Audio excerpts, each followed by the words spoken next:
Jadis, les peuples indo-européens honoraient des dieux et des déesses qu'ils associaient aux astres, au cycle des saisons et aux phénomènes atmosphériques.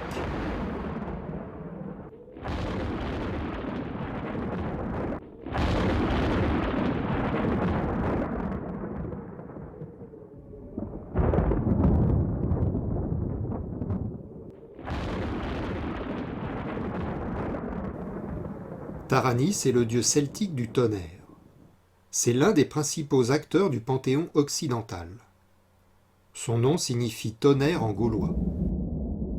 C'est un proche cousin du germain Thor, du romain Jupiter, du grec Zeus et de l'arien Indra. La statuette en bronze du Châtelet, trouvée en Haute-Marne, montre Taranis tel que le représentaient les anciens Celtes. Le dieu barbu, d'âge mûr, se tient debout. Il brandit le foudre de la main droite et porte en bandoulière un cercle où sont suspendus des ès qui symbolisent les éclairs. De la main gauche, il agrippe une roue de char.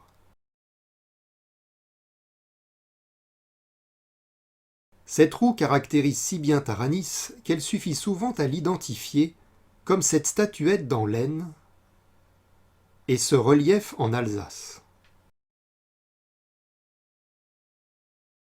L'emblème à lui seul sous-entend le dieu, tel l'autel à la roue de Nîmes. La statue en pierre de Séguret, trouvée dans le Vaucluse, présente un dieu dont les attributs sont la roue, l'aigle et le serpent. Taranis mesure ici 2,06 m, la roue 75 cm. Le chaudron de Guindestrup a été découvert à la fin du XIXe siècle dans une tourbière du Danemark.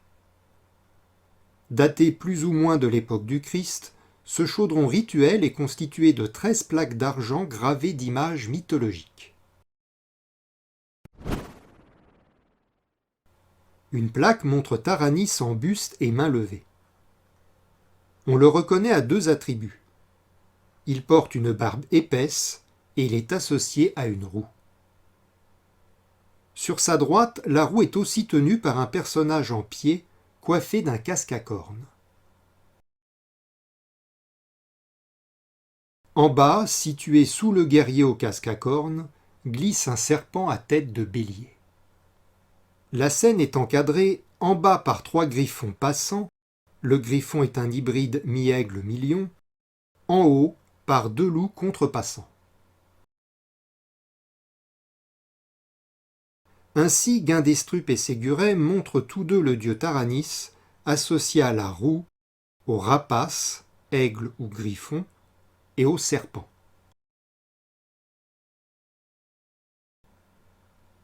En Occident, la roue a été longtemps honorée comme un symbole sacré, telle cette rouelle gauloise. Cette rouelle en bronze du Dijonais, identifiée ici comme un fermoir de bourse, peut avoir eu un sens plus religieux qu'utilitaire et symboliser la roue de Taranis. La roue que tient le céleste Taranis représente probablement le soleil.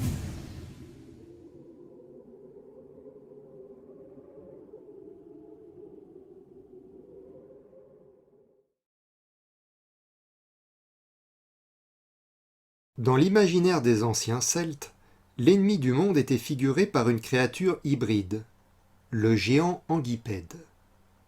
Ce géant est un humanoïde avec une queue de serpent à la place des jambes. Le rôle souverain de Taranis consiste à écraser cette chimère reptilienne. Pour accomplir cette mission, le maître du ciel monte à cheval et des sabots de sa monture, il piétine le géant prostré à terre. Dans la Sarre, la colonne de Schwarzenegger en montre un bel exemple de reconstitution colorée. En Gaule, le thème du cavalier à l'Anguipède est fréquent. Le monument type se présente sous la forme d'une immense colonne. Ces colonnes à Taranis sont aussi appelées colonnes à Jupiter, mais aucun récit ni statue ne présente jamais le Jupiter originel à cheval. Ce cavalier de Seltz, en Alsace, a tout lieu d'être Taranis. La colonne reconstituée d'Arlon en Belgique offre un aperçu de ce que pouvait donner dans l'Antiquité une colonne à Taranis. À la base, un socle carré montre 4 dieux, un sur chaque face.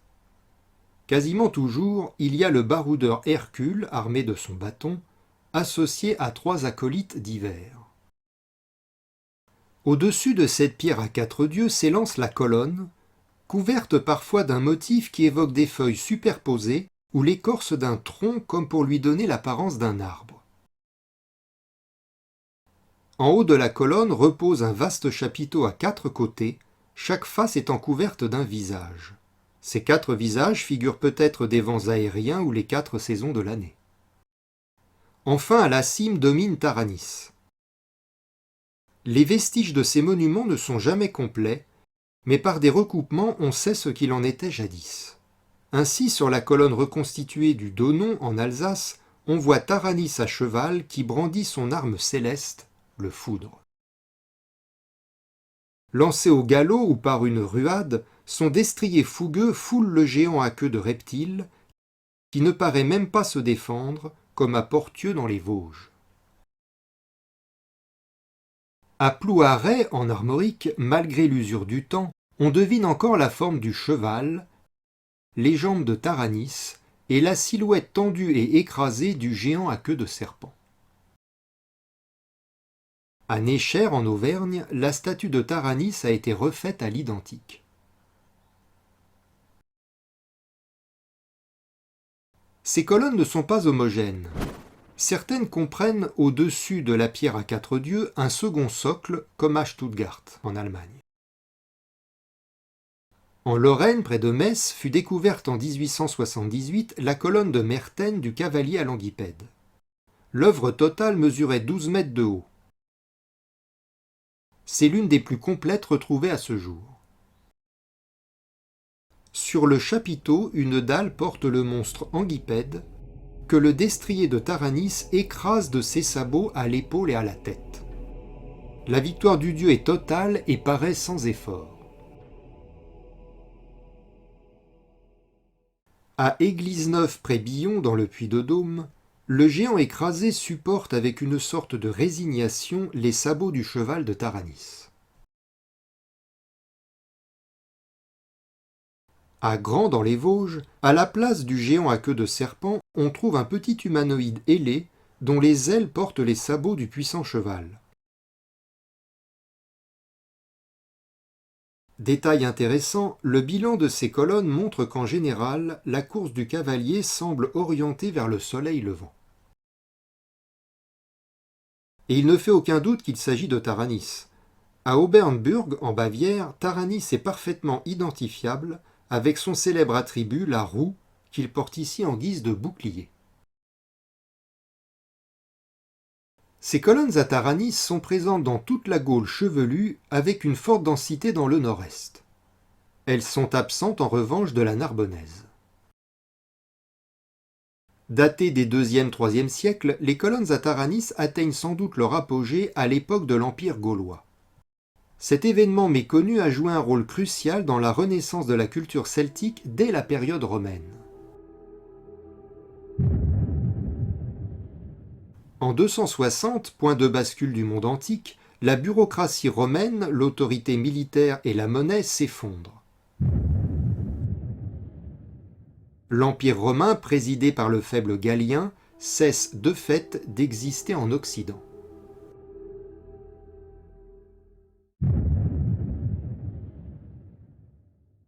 À cette anarchie civile s'ajoute la porosité des frontières. Des invasions barbares venues de Germanie commencent d'enfoncer le Rhin. L'Occident est en ruine, mais il conserve un potentiel de relèvement. Pour pallier cette déliquescence de l'État, il faudrait un homme providentiel, un homme en qui l'armée ait confiance et en qui le peuple place son salut.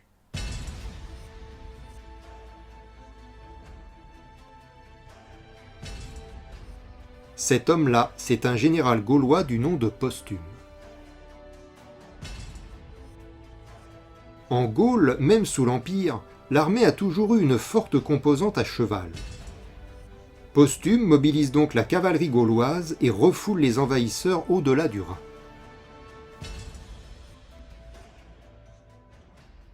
Comme l'explique en trop peu de mots une chronique de l'Antiquité tardive, l'Histoire Auguste, Posthume fut accueilli si favorablement par toute l'armée et les Gaulois qu'il put s'employer pendant 7 ans à restaurer les Gaules, tandis que Galien traînait dans la débauche et les tavernes et se consumait d'amour pour une femme barbare. Tous les peuples gaulois avaient de l'affection pour Posthume, parce qu'après avoir repoussé les tribus germaniques, il avait ramené la sécurité d'autrefois dans l'Empire romain. la Gaule libérée, le victorieux Posthume se fait alors proclamer empereur des Gaules et fixe sa capitale à Cologne face au danger. L'Empire gaulois comprend la Gaule, la Bretagne et l'Ibérie. Enfin, le nouvel empereur redresse l'économie en battant monnaie. La numismatique apporte un précieux témoignage de la qualité et de la quantité des monnaies de Posthume. La monnaie est un média essentiel de l'ancien temps, par où circule l'information promue directement par le pouvoir en personne. La connexion entre un texte d'époque, qui a valeur de témoignage, et une monnaie qui a valeur de preuve matérielle est des plus intéressantes. Sur une face, Posthume apparaît de profil droit. Il est barbu et porte une couronne radiée. Le titre est Imperator Caesar Posthumus Pius Felix Augustus, c'est-à-dire Empereur César posthume, pieux, heureux, Auguste. Sur l'autre face, la Gaule a les traits d'une femme drapée. Elle porte une coiffe crénelée et tient une corne d'abondance. Elle est agenouillée en signe de remerciement et donne sa main à Posthume. Posthume, vêtu ici en soldat, a le pied droit posé sur un ennemi vaincu. Il tient une lance de la main gauche. De la droite, il prend délicatement la main de la Gaule comme pour la relever.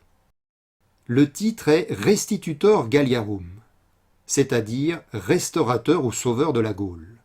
Le latin est au pluriel, les Gaules, mais l'image montre une seule femme, donc il s'agit bien de la Gaule. Texte et monnaie parlent ici du même événement historique. L'empereur gaulois Posthume a rétabli la Gaule dans sa liberté. Cette affirmation de l'Empire gaulois, dont le cœur est au nord-est, apporte une explication plausible à la forte présence des colonnes à Taranis précisément dans cette région. La mythologie de Taranis, dieu du ciel qui terrasse les ténèbres, est par analogie assimilée à Posthume, l'empereur gaulois qui terrasse les barbares.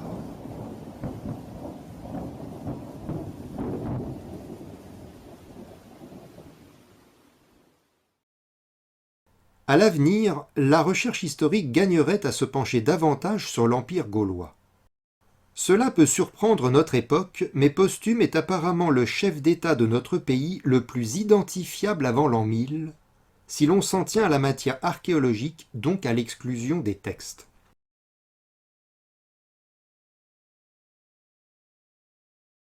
Après l'épisode séparatiste qui aura vu coexister l'Empire gaulois en Occident, l'Empire de Palmyre en Orient et l'Empire romain résiduel au centre, vient le temps de recoller les trois provinces. À la fin du IIIe siècle, pacifiquement, on refédère l'Empire qui n'a plus de Romains que le nom. Et l'on y instaure aussitôt un nouveau type de régime. La diarchie. La diarchie consiste à diviser l'Empire en deux moitiés autonomes aux frontières encore imprécises, l'Orient et l'Occident.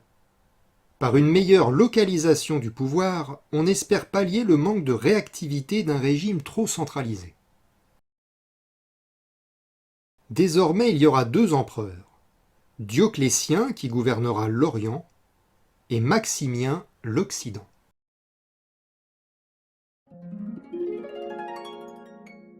Mamertin est un orateur gaulois de la fin du IIIe siècle. L'Antiquité tardive et l'âge d'or du panégyrique, un style littéraire fait d'éloges et de satire, de culture générale et d'anecdotes, qui compose dans un langage codé un hymne à l'empereur régnant. Ce genre hymnique est la réminiscence d'une coutume celtique, le panégyriste occupant en effet la fonction du barde d'antan. Mamertin a composé 2 panégyriques, datés de 289 et 290, en l'honneur de l'empereur d'Occident Maximien. Certains passages offrent des digressions théologiques dont le contenu va grandement nous éclairer. Notre barde a voulu traiter ce partage de l'Empire en rattachant les 2 empereurs à 2 immortels. Dioclétien est associé au dieu céleste du tonnerre, Jupiter, Maximien au héros terrestre de la force, Hercule. Dans cette vision théologique, le partage des rôles est précis. Jupiter Dioclétien commande, Hercule Maximien réalise. De même que tous les biens partagés entre le ciel et la terre nous semblent provenir du pouvoir de diverses divinités, mais découlent en fait des dieux souverains, Jupiter, maître du ciel, et Hercule, pacificateur de la terre. De même, dans toutes les plus belles choses, fût-ce celles qui sont faites sous la conduite des autres, c'est Dioclétien qui entreprend, et c'est toi, Maximien, qui accomplis. On aura noté la singularité de ce partage du monde entre les dieux Jupiter et Hercule. Le maître du ciel entreprend, le héros terrestre accomplit. Ce partage contractuel n'est pas tiré de la culture gréco-romaine. Les noms d'emprunt de Jupiter et Hercule sont ici contractualisés d'une façon tout à fait insolite, qui ne s'explique que par une référence théologique à leur correspondant gaulois. Mamertin évoque en effet clairement la diarchie Jupiter-Hercule. Jupiter est le dieu céleste qui détient l'autorité, Hercule est le héros terrestre qui combat par la force. Cette union sacrée n'est pas gréco-romaine, car l'Hercule grec remplit le rôle d'un héros rejeté du ciel, qui doit relever le défi des 12 travaux comme punition envoyée par la déesse Héra.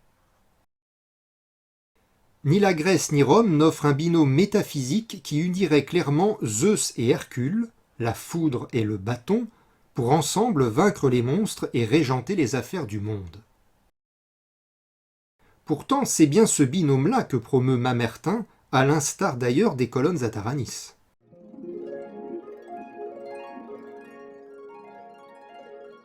Cette complémentarité entre l'autorité céleste et le combat de terrain est en effet illustrée sur les colonnes celtiques. À la cime, le cavalier impérial domine le monde. À la base, avec d'autres personnages, le héros Hercule, armé de son bâton, est prêt à la lutte. L'organigramme de Mamertin coïncide donc avec les fameuses colonnes où le dieu de souveraineté est assisté du héros de puissance. Curieusement, un rapport quasi christique lie ce Père céleste et son Fils descendu sur terre pour agir au plus près des hommes. Dans un autre panégyrique, Mamertin complète son portrait mythologique de Jupiter. Le dieu chassa d'abord du ciel les titans, puis il affronta d'énigmatiques créatures à double forme. Enfin, détail totalement absent de la mythologie gréco-romaine, par un vif élan du ciel, ce dieu du tonnerre aurait inversé le cours du soleil.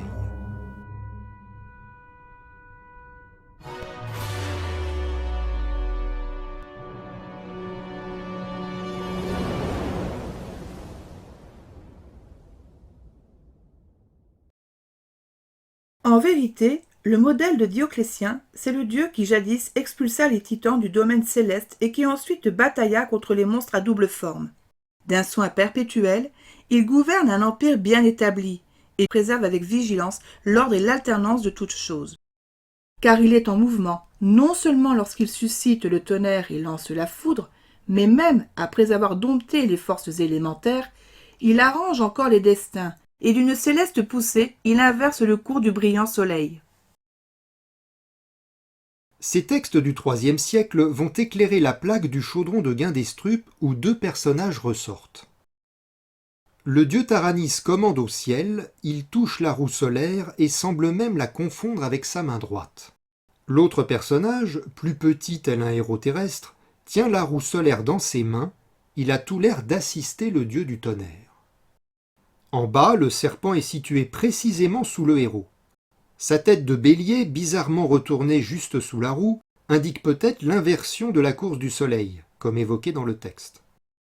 Ainsi, le texte de Mamertin aide à interpréter un relief mythologique gravé sur le chaudron antique.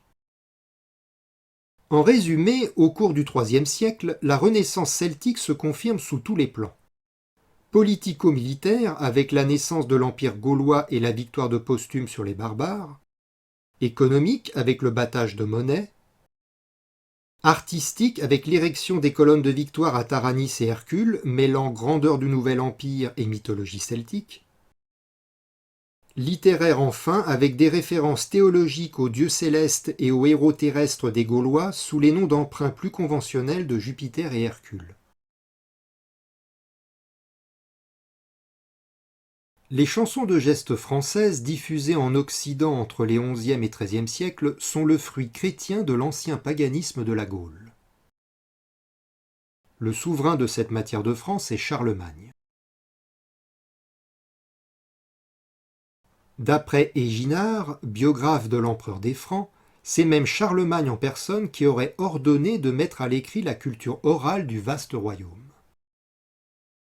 Les poèmes barbares et antiques, où étaient chantés la geste et les guerres des anciens rois, Charlemagne les fit écrire pour les confier à la mémoire. Ce sont ces poèmes transcrits sur ordre de Charlemagne qui nous sont parvenus, poèmes qui mettent en scène Charlemagne lui-même et les 12 pairs de France. La mythologie celtique oriente les aventures des héros, et c'est cette mythologie qui leur octroie des attributs particuliers. La barbe du souverain va en offrir un bon exemple. Il n'existe aucune statue certaine figurant Charlemagne. La seule statuette parfois identifiée à un roi carolingien paraît en réalité beaucoup plus tardive. Éginard a personnellement connu l'empereur des Francs. Or, dans son texte, la seule barbe dont il parle est celle des derniers rois mérovingiens, dits fainéants, qui auraient arboré une barbe pendante en plus d'une longue chevelure. En fait, l'unique indice se trouve sur une monnaie qui porte en légende Carolus Imperator Augustus, Charles Empereur Auguste. Il s'agit probablement de Charlemagne. L'empereur a le visage massif, le crâne rond, le nez long, le cou épais et court, ce qui coïncide bien avec la description qu'en donne Éginard. À l'évidence, toutefois, le portrait monétaire est glabre. Tout indique que le vrai Charlemagne ne portait pas de barbe. Or, la barbe, c'est précisément l'attribut principal du Charlemagne de nos poèmes. L'expression la plus fréquente et qui revient comme un refrain lui alloue une barbe fleurie, c'est-à-dire épaisse, longue et blanche. C'est sous un pin, près d'un églantier, qu'on a fait un trône tout d'or pur. Là siège le roi qui tient douce France. Il a la barbe blanche et la tête toute fleurie. Il a le corps noble et l'allure fière. À comparer les barbes, le Charlemagne légendaire a donc plus de similitudes avec Taranis, voire curieusement avec l'empereur gaulois Posthume, qu'avec le Charlemagne historique glabre. On note au passage que dans les chansons de geste, Charlemagne est souvent associé aux arbres auprès desquels il trône. Or, les colonnes épiques où culmine Taranis présentent parfois ce tronc gravé de feuilles ou d'écorces comme pour rappeler le thème de l'arbre. Autre exemple, on a vu que Taranis portait le foudre. En passant du domaine des dieux à celui des hommes, l'arme lumineuse a évidemment dû s'adapter au plausible. L'épée de Charlemagne s'appelle Joyeuse. Elle a précisément la particularité de rayonner 30 fois par jour. Charlemagne a Saint Joyeuse, à jamais sans égal, qui change d'éclat 30 fois par jour. Multiplicité lumineuse qui serait la réminiscence des éclairs. Chez Taranis, on observe la même multiplicité de larmes, rendue par les nombreuses aisses suspendues à son épaule. Les similitudes entre Charlemagne et Taranis ne s'arrêtent pas là. Tout comme Taranis, sur le chaudron de Guindestrup, a son bras droit associé à la roue et au héros casqué, Charlemagne a son bras droit associé à Roland. La chanson de Roland apporte à ce sujet une réponse sans ambiguïté. Le traître Ganelon est parti comploter avec Marsile, le roi des Sarrasins. Il propose à l'ennemi un plan diabolique qui prévoit la mort de Roland et la défaite de Douce-France. Ganelon dit qui pourrait faire que Roland mourût dans la bataille, alors Charles perdrait le bras droit de son corps. Les formidables armées s'en rebrousseraient, et Charles ne rassemblerait plus jamais de si grandes forces. La terre des ancêtres retournerait au repos. Loin d'être une simple expression, ce bras droit est un élément capital du récit.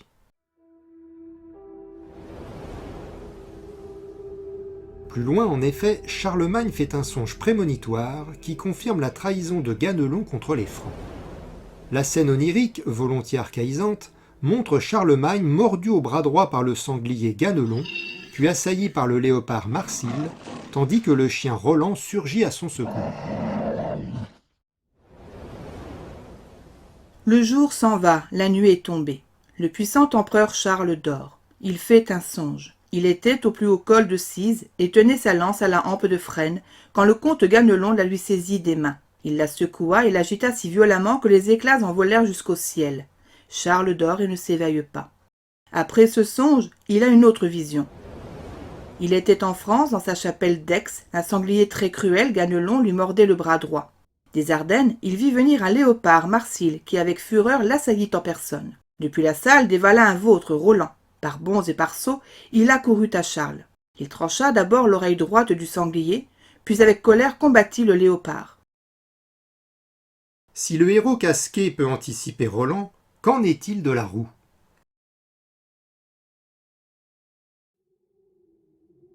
La bataille qui suit est le fruit d'une trahison dont le fourbe Ganelon est l'instigateur et d'un guet-apens dans les montagnes pyrénéennes. Ayant reçu des gages de soumission de la part des Sarrasins, l'armée chrétienne quitte l'Espagne et fait route vers la France en une longue colonne à travers les vallées abruptes. L'empereur Charlemagne dirige l'avant-garde, tandis que son meilleur capitaine, Roland, couvre l'arrière-garde, dangereusement vulnérable.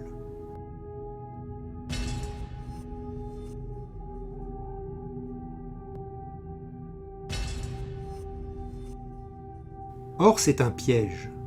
L'ennemi de la foi a en réalité rassemblé son immense armée. Au col de Roncevaux, les mécréants se jettent sur l'armée franque et attaquent dans le dos l'arrière-garde.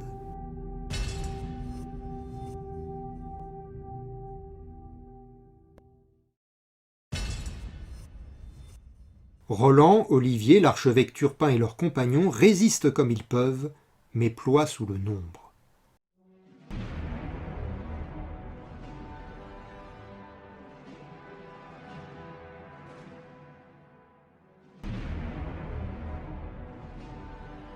Roland se résigne à souffler son olifant de toutes ses forces pour alerter Charlemagne de la trahison et du désastre. Il y souffle si fort qu'il s'en rompt la tempe jusqu'au sang.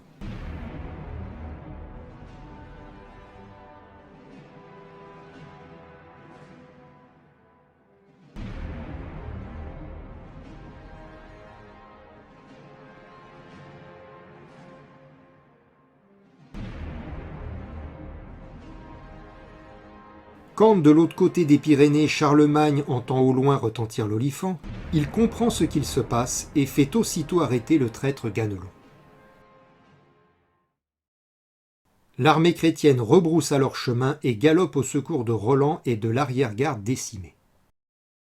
Mais trop tard, les 12 pairs de France, héroïques, gisent morts sur le champ de bataille.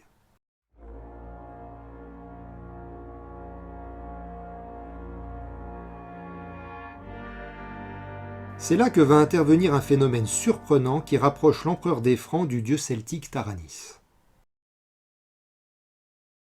En tant que dieu du tonnerre, Taranis est à l'évidence un personnage céleste. C'est pourquoi la roue associée à son bras droit a tout lieu d'être une roue elle aussi céleste, tel le soleil. Charlemagne voudrait venger son neveu, mais le soleil décline et l'ennemi profite du crépuscule pour s'échapper.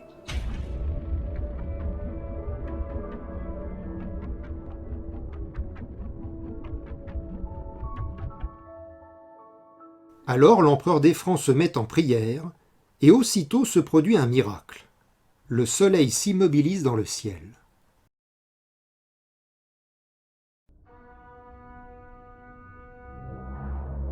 Cette prière est essentielle. Aucun autre personnage n'accomplit une action de ce genre.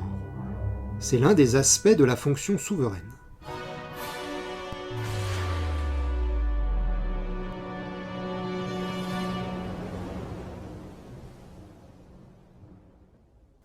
Par son autorité quasi céleste, Charlemagne exerce ici un pouvoir surnaturel sur le monde. Du ciel descend alors un ange qui dit au roi d'enfourcher son cheval, car la lumière l'accompagnera dans son combat. Quand le roi voit décliner le soir, il descend parmi après sur l'herbe verte. Il se couche à terre et prie le Seigneur Dieu de faire s'arrêter le soleil, retarder la nuit et demeurer le jour. L'ange dit « Charles, monte à cheval, car à toi ne faillit pas la clarté. » Une chronique confirme la tradition poétique. Le soleil va illuminer le ciel pendant 3 jours.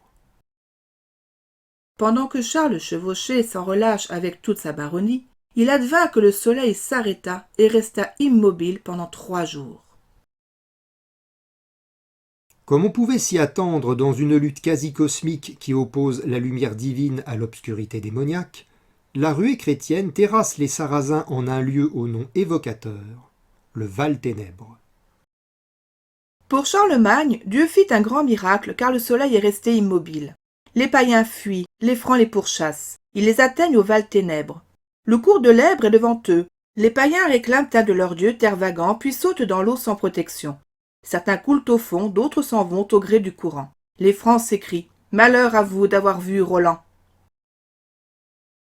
Le dieu Tervagant est une réminiscence du dieu gaulois Tarvos Trigaranus, le taureau aux 3 grues, tel qu'on le voit sur le célèbre pilier des Nautes à Paris.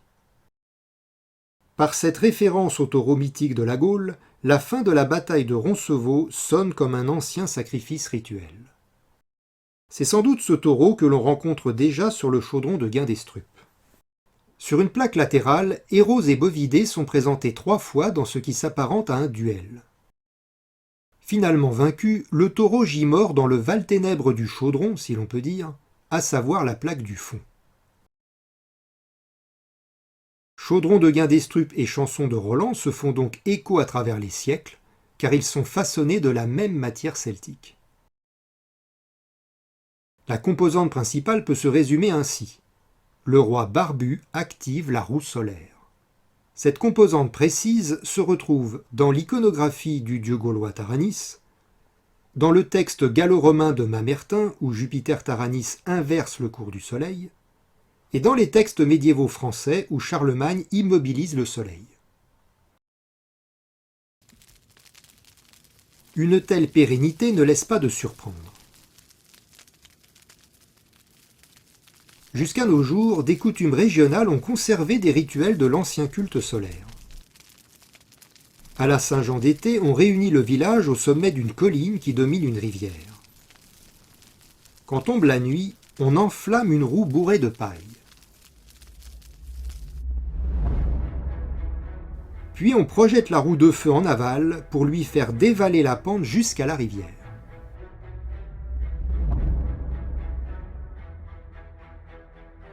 Si la roue de feu s'échoue en cours de route, c'est signe de disette. Mais si elle atteint la rivière, c'est signe de bonne récolte à venir. Le lien entre soleil et roue de feu est évident, vu que ce rituel a lieu à la Saint-Jean d'été, quand après avoir atteint son point culminant, le soleil ne peut plus désormais que redescendre du ciel.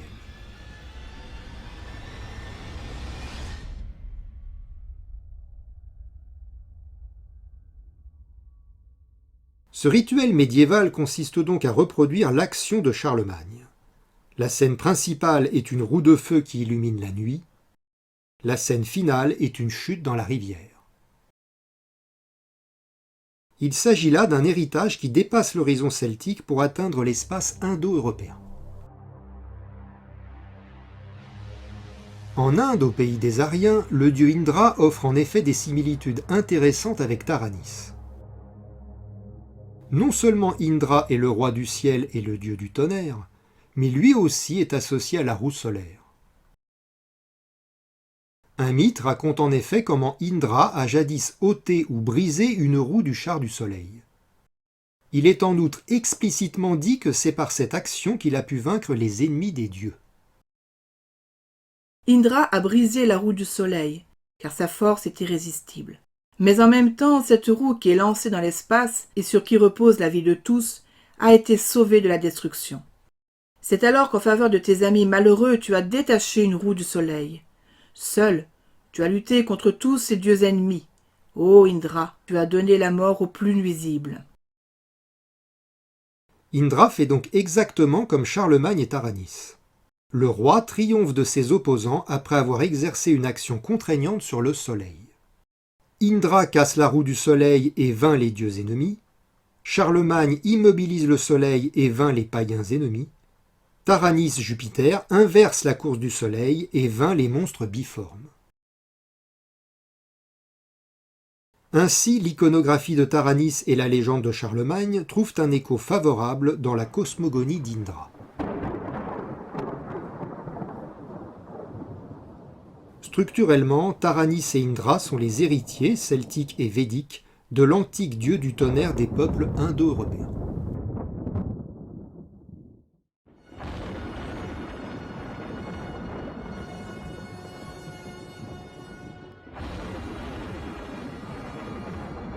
Selon la légende, la mort de Roland donne lieu à un événement climatique d'une portée inhabituelle.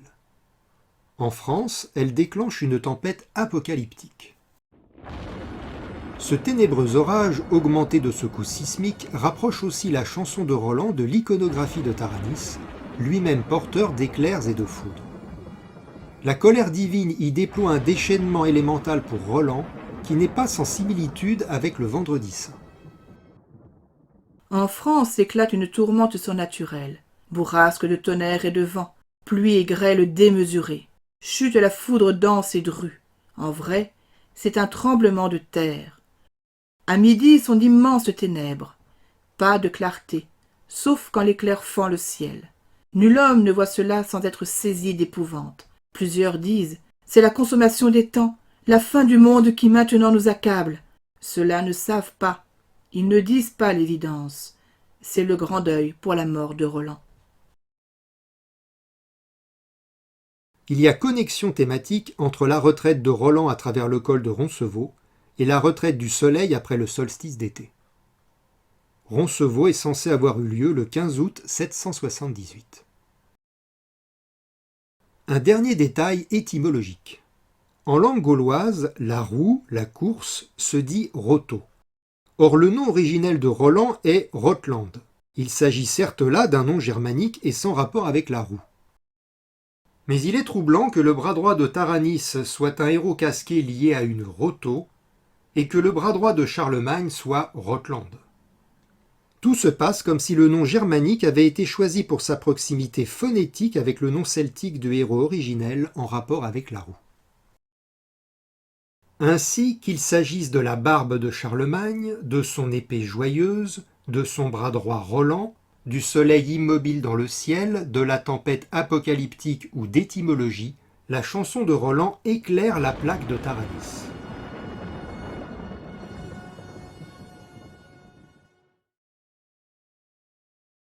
Lors de la grande dispersion des peuples indo-européens, une partie migra vers l'Occident, tels les Celtes, les Germains, les Latins, tandis qu'une autre partie s'en allait vers l'Orient. Gagnant l'Inde et l'Iran, les Aryens fondèrent de brillantes civilisations qui nous sont donc apparentées. Les Brahmanes en Inde forment la caste religieuse, un clergé structuré qui ressemble par certains aspects aux druides celtiques. À ceci près que pour transmettre la culture ancestrale, les druides auront privilégié l'oral, tandis que les brahmanes ont très tôt confié la leur à l'écrit. Leur langue est le sanskrit. Le Rig Veda est un recueil de prières qui forme aujourd'hui encore l'une des bases de la religion védique et indienne. Les hymnes de louange à Indra vont montrer les liens étroits qui unissent Indra et Taranis. Et surtout les liens possibles avec l'un de leurs ennemis respectifs, celui d'Indra pouvant éclairer celui de Taranis.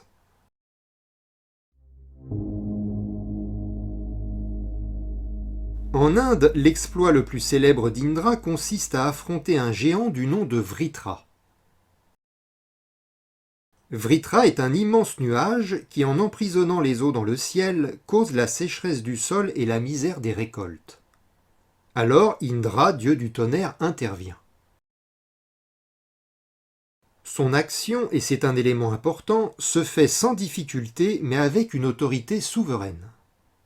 De sa foudre, le dieu perce le nuage. Les eaux du nuage sont libérées. La pluie fertilisante ramène l'abondance sur terre.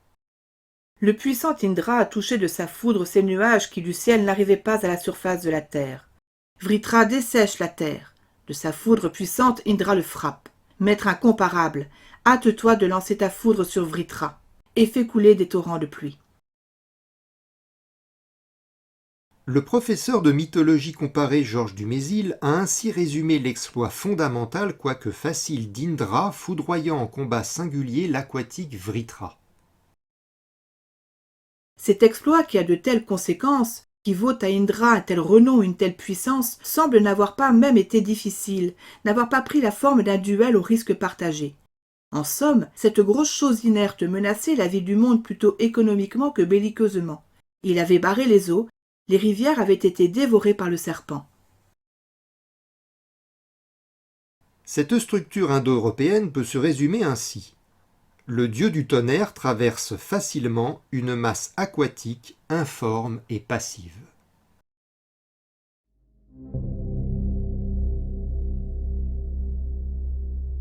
En Inde, le climat alterne sécheresse et mousson, d'où la lutte d'Indra contre un nuage capteur d'eau de pluie. En France, le climat étant différent, la structure a été adaptée. À la place de la percée de nuages, on trouve, semble-t-il, la traversée d'un fleuve. Le fleuve est vu comme le nuage, une masse à la fois aquatique, passive et entravant la bonne marche du monde. Sur les fameuses colonnes, en effet, que fait Taranis ? Il s'avance à cheval en piétinant une créature couchée sans défense. Comme pour Indra, il n'y a pas vraiment de duel, mais plutôt un acte d'autorité. La structure est identique, mais ce qui entrave est inversé, conséquence des adaptations géoclimatiques des peuples. En Inde, le nuage retient l'eau. En France, le fleuve déborde d'eau. Mais la structure est très claire. En Inde comme en France, le dieu du tonnerre, Indra ou Taranis, traverse facilement, avec la foudre ou à cheval, la masse aquatique informe et passive, nuage ou fleuve. Ainsi, le géant à la force passive est un monstre composé d'eau, soit le nuage que traverse la foudre d'Indra, soit le fleuve que traverse Taranis à cheval.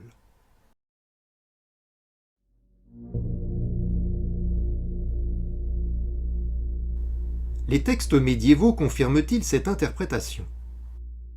Comme on va le voir, le Charlemagne légendaire est là encore l'héritier du dieu Taranis. Non seulement les textes le confirment, mais ils indiquent la raison pour laquelle le roi traverse ce fleuve. Tout commence par un songe prémonitoire.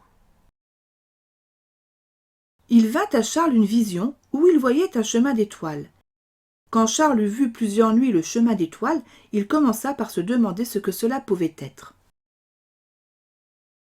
Saint Jacques lui explique le sens de cette vision onirique qui doit mener Charlemagne à Compostelle en Galice. Le chemin d'étoiles que tu as vu signifie que tu dois aller de France en Galice avec une grande armée pour combattre les Sarrasins, délivrer ma route et ma terre, visiter mon église et mon tombeau. À ta suite iront en pèlerinage tous les peuples qui sont d'une mer à l'autre pour chercher le pardon de leurs fautes auprès de notre Seigneur Jésus-Christ. Ce chemin d'étoiles ou chemin de Saint-Jacques est un autre nom pour désigner la Voie lactée. Compostelle signifie étymologiquement le champ d'étoiles. Donc Charlemagne doit suivre la Voie lactée, qui le conduira jusqu'au champ d'étoiles.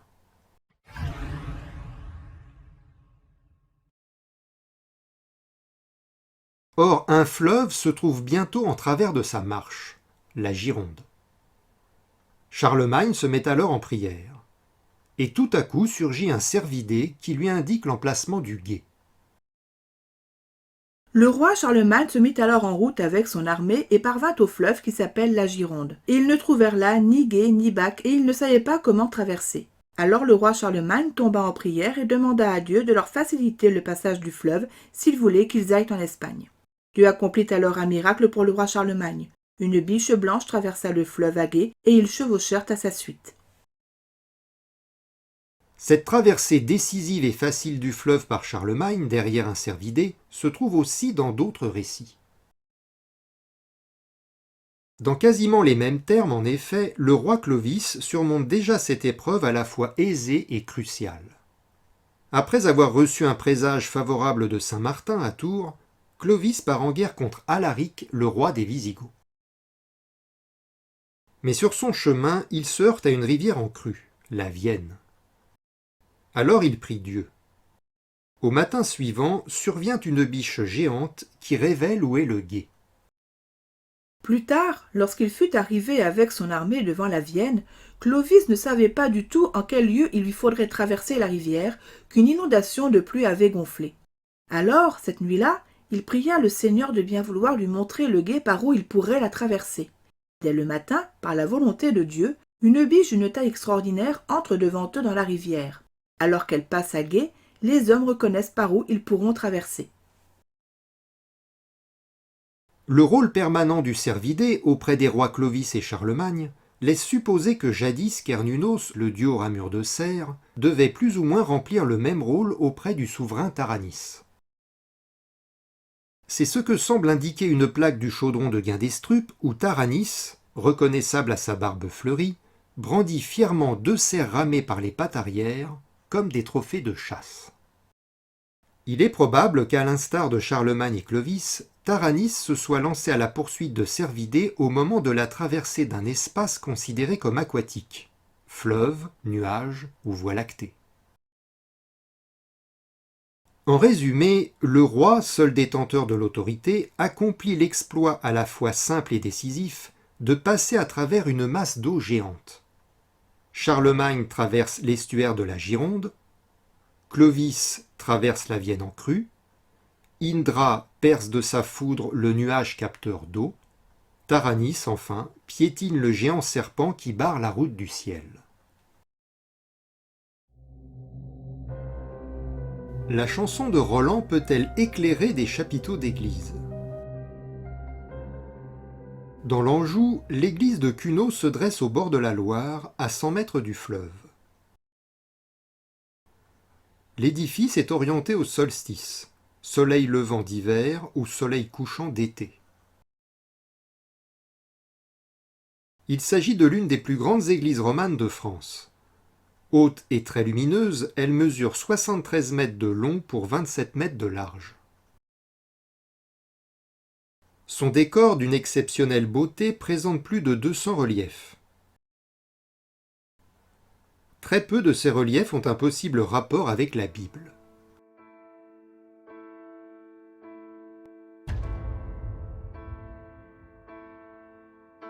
Comme souvent dans les églises dites romanes en France, les images gravées affichent des thèmes païens d'origine celtique.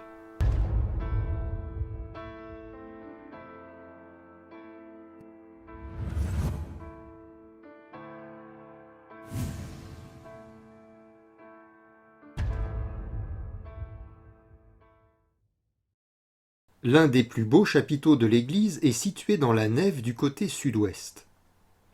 La séquence présente les scènes suivantes. À droite trône une chouette géante qui est harcelée par une nuée d'oiseaux diurnes beaucoup plus petits qu'elle. Certains oiseaux sont autour d'elle et agressent sa tête ou son corps. D'autres, juchés sur la corniche, se penchent vers elle et piaillent dans sa direction. Si l'on s'en tient à un langage symbolique de bon sens, le rapace nocturne est comme repoussé par des volatiles diurnes. Le jour tente de repousser la nuit. Juste à côté de la chouette, un homme moustachu souffle sa corne qu'il tient dans sa main droite, tandis qu'il agrippe un bâton dans sa gauche. Sa jambe droite est levée. Le relief brisé laisse penser que l'homme posait son pied sur quelque chose tel un rocher, comme pour figurer qu'il est dans la montagne. Pour ces deux reliefs contigus, on peut imaginer Roland dans les hauteurs de Roncevaux, soufflant son olifant, tandis que déjà tombe la nuit. À côté se tient un homme barbu. Étant de dos, il se retourne en direction du souffleur de cornes. On pense ici à Charlemagne qui, au son de l'olifant, fait demi-tour pour rejoindre Roland. Vient ensuite ce qui semble être la scène principale de la séquence. L'homme barbu affronte un lion à main nue. Il chevauche le fauve et lui tient la gueule ouverte. À quoi correspond cette scène ? Dans la chanson de Roland, les songes prémonitoires sont les éléments les plus archaïques de la geste. L'homme que Charlemagne affrontera en duel à la bataille de Saragosse, à savoir l'émir Baligan, est présenté sous la forme d'un lion féroce dans la vision onirique. Un lion que l'empereur franc affronte à main nue. Du fond d'un bois arrive vers lui un grand lion, très cruel, vaillant, farouche, qui l'assaillit et l'attaque en personne. Ils se prennent à bras le corps pour lutter, mais il ne sait lequel vint, lequel tombe.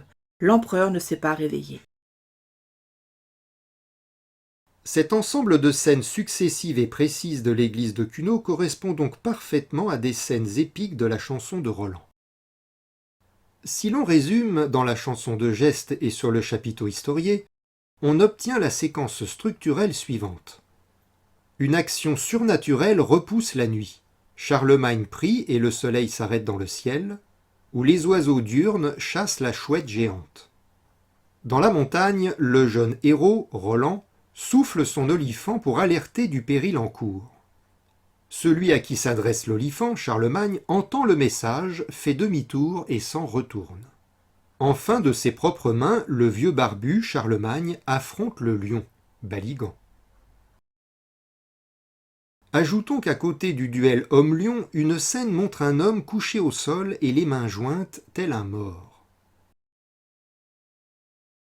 Sa nuque est adossée au genou d'un personnage assis, peut-être une femme.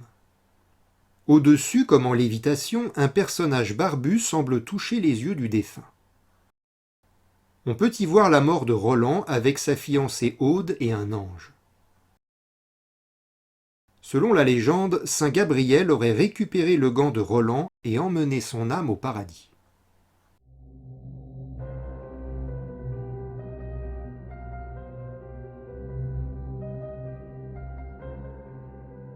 L'abbaye de Graville, située en Seine-Maritime et intégrée au Havre, a été fondée au XIe siècle.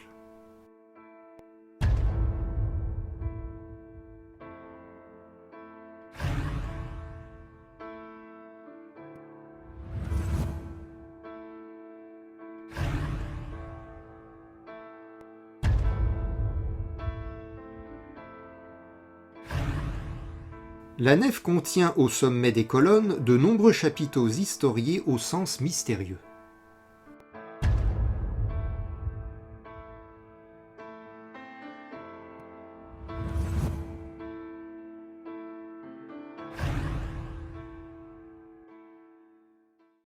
Côté sud de la nef, une scène présente un cavalier.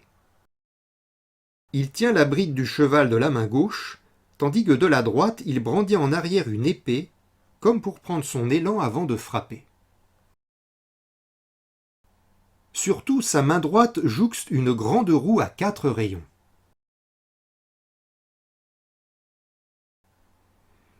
Il est frappant de retrouver ici les attributs mêmes du dieu Taranis. Un homme à cheval très clairement associé à une roue. 2 autres roues accompagnent notre cavalier, l'une contient une fleur à 8 pétales, l'autre 13 rayons.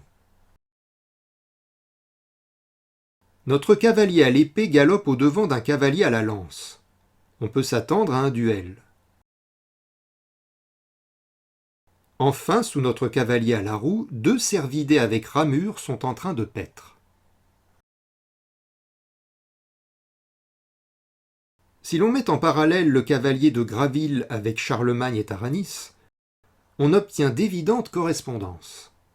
Notre cavalier est associé à la roue, tel Taranis qui agrippe sa roue et Charlemagne qui immobilise la roue solaire. Notre cavalier est un guerrier, tel Charlemagne. Il brandit son épée au ciel, tel Taranis son foudre. Enfin, notre cavalier va au-devant de cervidés, tel Charlemagne traversant la Gironde et Taranis capturant 2 cerfs. En résumé, relief celtique de l'Antiquité, relief d'église médiévale et chansons de geste recèlent malgré les siècles le même contenu mythologique. Chaque domaine culturel peut aider à éclairer les 2 autres.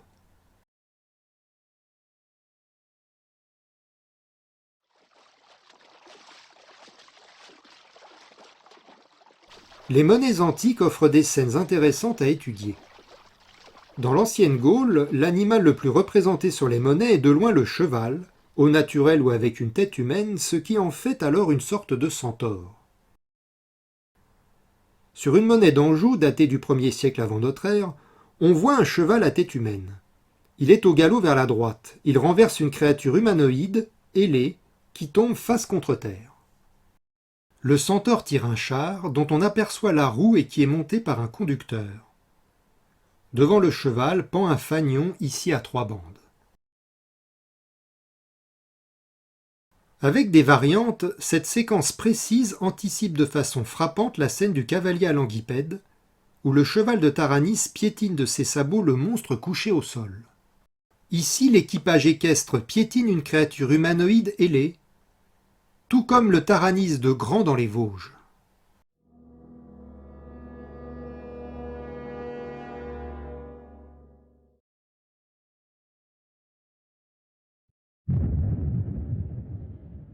Sur les monnaies, il s'agit souvent d'un cocher et non d'un cavalier, comme sur cette monnaie des Vénètes.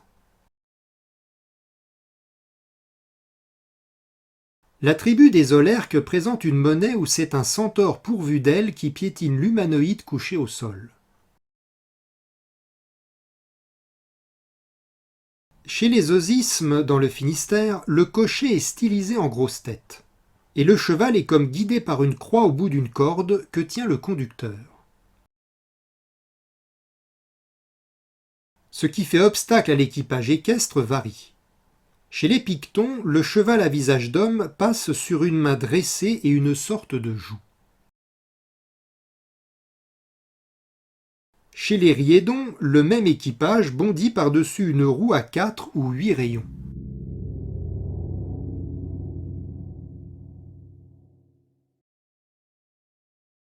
Chez les Ambiens, le cheval saute par-dessus une grosse sphère entourée de plusieurs petites. Chez les Rèmes, le cheval saute par-dessus une sphère entourée d'une sorte de halo brillant.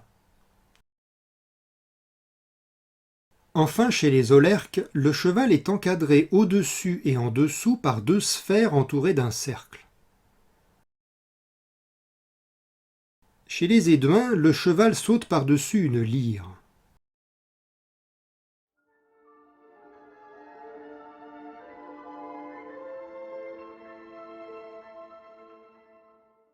Le cheval est parfois associé à l'oiseau qui vient se poser sur sa croupe. Chez les Aulerques, l'oiseau en vol va pour atterrir sur la croupe du cheval au galop, qui paraît franchir une colline stylisée. On voit en bas un chevron surmonté d'une sphère. Idem chez les Lémovis avec un oiseau à la queue en panache. Et toujours le cheval saute par-dessus quelque chose. Chez les Meldes, l'oiseau atterrit sur le cheval qui passe ici par-dessus un obstacle arrondi en demi-cercle. Le cheval saute par-dessus 3 cercles comme ici chez les Bituriges, tandis que l'oiseau aux ailes déployées va pour se poser ou agripper la croupe de ses serfs. Sur cette magnifique monnaie des Unelles, l'oiseau géant s'approche du cheval par l'arrière. Il semble lâcher de son bec une sphère. Le cheval au galop piétine une créature anthropomorphe qui a l'allure d'un homme serpent aux bras levés et au corps longiligne. La scène rappelle la statuaire des colonnes à Taranis, où le cheval piétine le monstre Anguipède.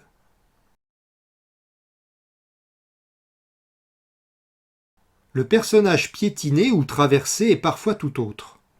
Chez les Séquanes, c'est un serpent par-dessus lequel bondit le cheval. Chez les Aulerques, le cheval saute par-dessus un sanglier, qui lui-même surmonte une série de petits demi-cercles. Devant le cheval se trouve une sorte de sphère lumineuse. Chez les Calettes, en revanche, c'est le sanglier qui, tel un cocher, monte en croupe le cheval. Enfin, main signe abstrait accompagne le cheval. Les S, ici au-dessus du cheval, sont associés à la roue. S, que l'on retrouve sur l'épaule de Taranis, associé aussi à la roue solaire qu'il agrippe dans sa main. Cette monnaie des Bélovaques présente sous le ventre du cheval au galop une hélice ou étoile tournante à 6 bras. Certains symboles parlent vraiment d'eux-mêmes. Chez les Ambiens, le cheval est ici surmonté de 3 croissants de lune. Certaines monnaies contiennent des mots gaulois qui viennent éclairer le sens de l'image, et qui vont indirectement nous ramener à Taranis. Chez la tribu des Meldes, une monnaie présente un cheval au galop qui saute par-dessus un obstacle arrondi. Sur la croupe du cheval est posé un grand oiseau aux ailes déployées. En bas, la légende Épenos indique le nom même du cheval. En gaulois, épos signifie cheval. Le suffixe nos indique une divinité. Épenos est simplement l'équivalent masculin de la célèbre déesse Épona. C'est le cheval divin. Sur une monnaie de la tribu des Suétions, le cheval a des ailes. En bas est écrit le mot krikirou. Peut-être faut-il y voir la racine krixos, chevelu, crépu, ondulé. Un surnom en référence à sa crinière.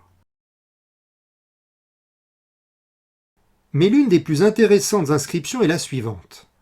Cette monnaie des Bituriges montre un cheval au galop. Il est surmonté de 3 cercles. En bas, il y a le mot abudos. En celtique, le radical abu désigne le cours d'eau, rivière ou fleuve. En complément, on a le suffixe adjectival dos. Le cheval abudos est donc le cheval de la rivière, le cheval fluvial. Chez la même tribu, on trouve le mot abukatos, avec la même racine pour désigner le lien entre cheval et rivière. Ainsi, cet équidé qui galope sur les monnaies gauloises est-il un cheval divin et fluvial? Et l'on devine que l'un de ses exploits consiste à franchir une rivière. Toutes ces monnaies forment donc les témoins métalliques d'un ancien mythe gaulois qui s'apparente beaucoup au cavalier à Languipède. Si l'on tente d'en résumer les grandes lignes, un dieu à cheval, cavalier, centaure, associé parfois à un oiseau et à des éléments astraux, roue, soleil, lune, traverse ou piétine un monstre à terre, rivière, humanoïde, serpent, sanglier. Les colonnes à Taranis ne figurent apparemment pas d'oiseaux, mais leur chapiteau sommital exhibe un visage sur chacune de ces 4 faces.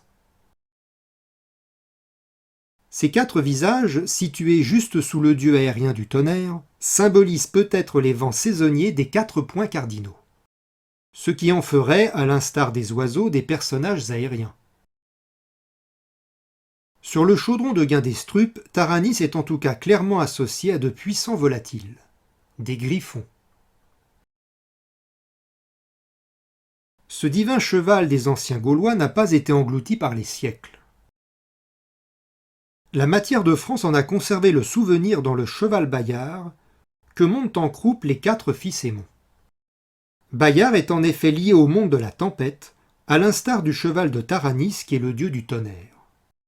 Bayard a les sabots bruyants comme la tempête. Bayard a l'allure d'un cheval volant, à l'instar des monnaies gauloises qui présentent un cheval pourvu d'ailes. Il semble à celui qui le voit que Bayard doit voler. Vous n'eussiez vu remuer ni pieds ni jambes. Enfin, il ne manque à ce cheval que le langage, à l'instar des monnaies antiques qui nous présentent un cheval à visage d'homme. Vous le savez bien, noble seigneur, Bayard, le destrier Aragon, est fée. Il comprend la parole comme s'il était homme. Et dans le récit épique, celui qui cherche à s'approprier ce cheval fée n'est autre que l'empereur Charlemagne. L'un des principaux exploits du cheval Bayard consiste à gagner la course hippique de Montmartre qui a lieu à la Saint-Jean d'été. Exploit qui permet à Renaud, le chef des 4 frères, de s'emparer de la couronne de Charlemagne avant de s'enfuir en traversant la Seine. La couronne royale est sertie d'une pierre précieuse, l'escarboucle, que Renaud fixera à la cime de son château de Montauban. Renaud s'adresse ici à Charlemagne qui voudrait négocier sa couronne. Pardieu, dit Renaud, cet accord ne m'intéresse pas.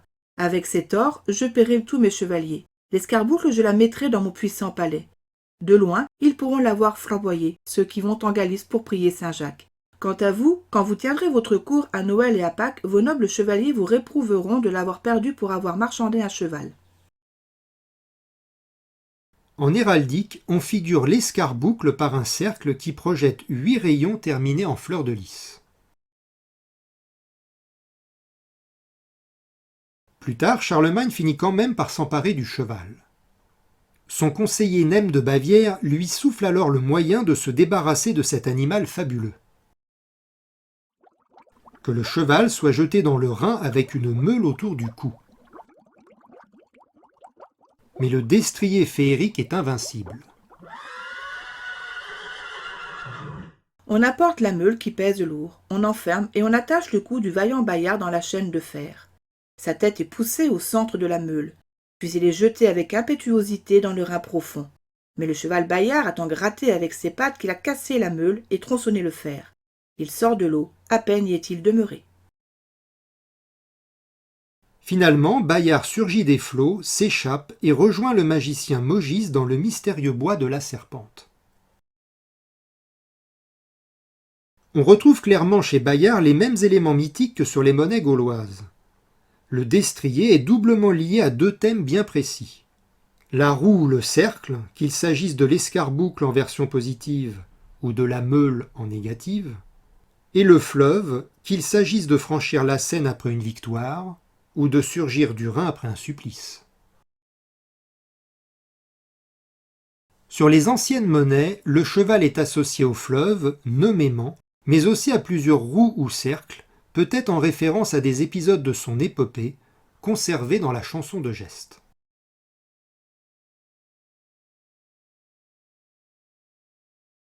Le dieu à cheval qui piétine une créature à terre est un mythe celtique présent sur les monnaies gauloises d'avant notre ère et sur les colonnes à Taranis de l'Empire gaulois. Et son parcours intemporel se poursuit bien au-delà, comme par exemple dans du mobilier religieux daté du Haut Moyen-Âge. Au musée de Dijon, un ceinturon montre 2 chevaux tirant un char, stylisé comme une grosse roue à 10 rayons. Les chevaux foulent de leurs sabots une créature renversée à terre. Le char transporte un homme qui est au-dessus de la roue. Il tient de la main gauche un bâton surmonté d'un oiseau, tandis qu'il lève le bras droit. L'autre homme, imposant et situé au centre, est comme recouvert d'une épaisse cape. On retrouve la composante principale, l'homme à cheval, la roue, l'oiseau et l'ennemi informel piétiné à terre.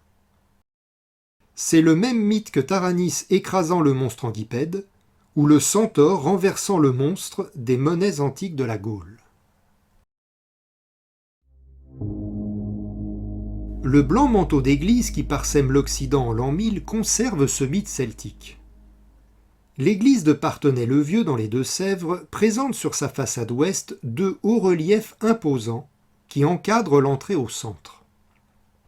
Ces 2 scènes puissantes, qui semblent se compléter, ne se réfèrent en rien à l'Évangile, mais rappellent clairement les 2 actions principales du Charlemagne des chansons de geste, à savoir, d'abord traverser à cheval un obstacle au sol, qu'on a identifié au fleuve en crue, acte d'autorité.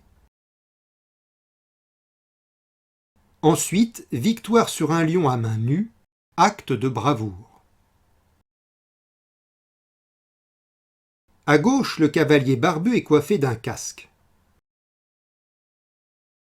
Sur sa main gauche, il porte un oiseau, tandis qu'il tient les rênes de la main droite.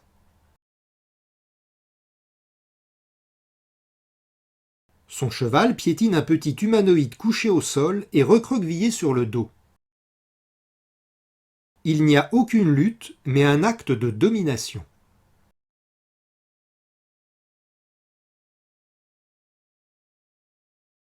On note la composante, le trio homme-cheval-oiseau piétine l'ennemi à terre. Cette scène très précise est identique à maintes autres que l'on a vues, soit sur les monnaies gauloises antiques avec le centaure ailé qui combine en lui-même les 3 personnes, homme, cheval, oiseau, soit sur le ceinturon médiéval de Dijon avec les chevaux tirant le char, le cocher et l'oiseau perché sur le bâton,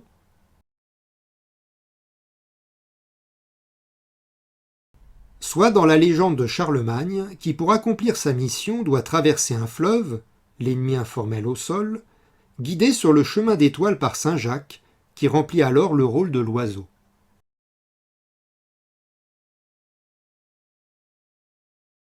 L'autre scène de Parthenay-le-Vieux présente un relief très esquinté, mais on y devine la fameuse lutte à main nue entre l'homme et le lion. C'est la composante « l'homme combat le lion en corps à corps ». La correspondance est évidente entre le cavalier de Parthenay-le-Vieux, qui piétine l'ennemi au sol, et Taranis à cheval piétinant l'Anguipède. Et cette scène précise du cavalier dominateur contre l'ennemi plus ou moins rampant se retrouve dans maintes églises celtiques ou romanes. À Melle, le cavalier barbu domine de toute la hauteur de son cheval un petit personnage assis par terre. La tête du cavalier est ceinte d'une couronne de laurier tel un empereur en triomphe à la façon d'Auguste ou Charlemagne. Quant au nain, la tête renversée en arrière, il est tout échevelé. Sa posture témoigne de sa totale résignation.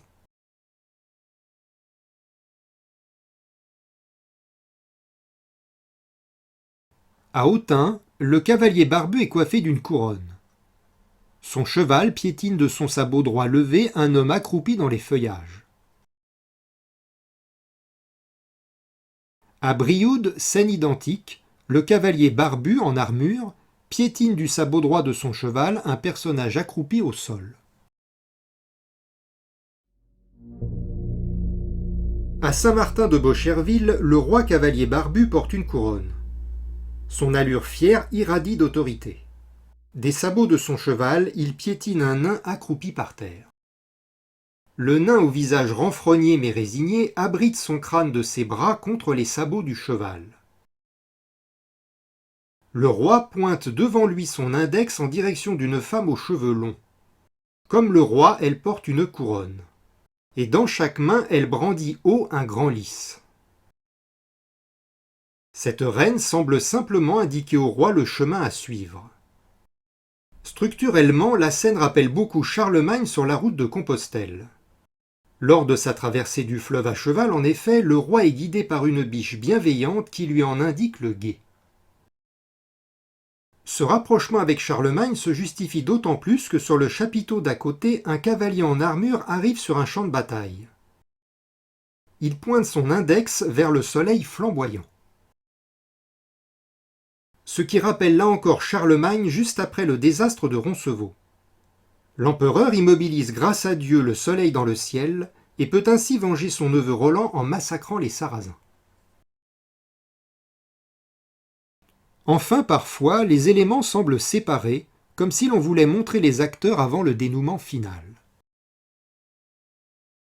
À Falaise, un chapiteau montre le cavalier portant une longue lance dans sa main droite.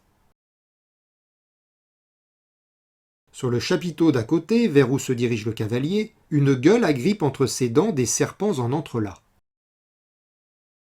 On reconnaît l'homme à cheval qui va au-devant de l'anguipède ou monstre à queue de serpent.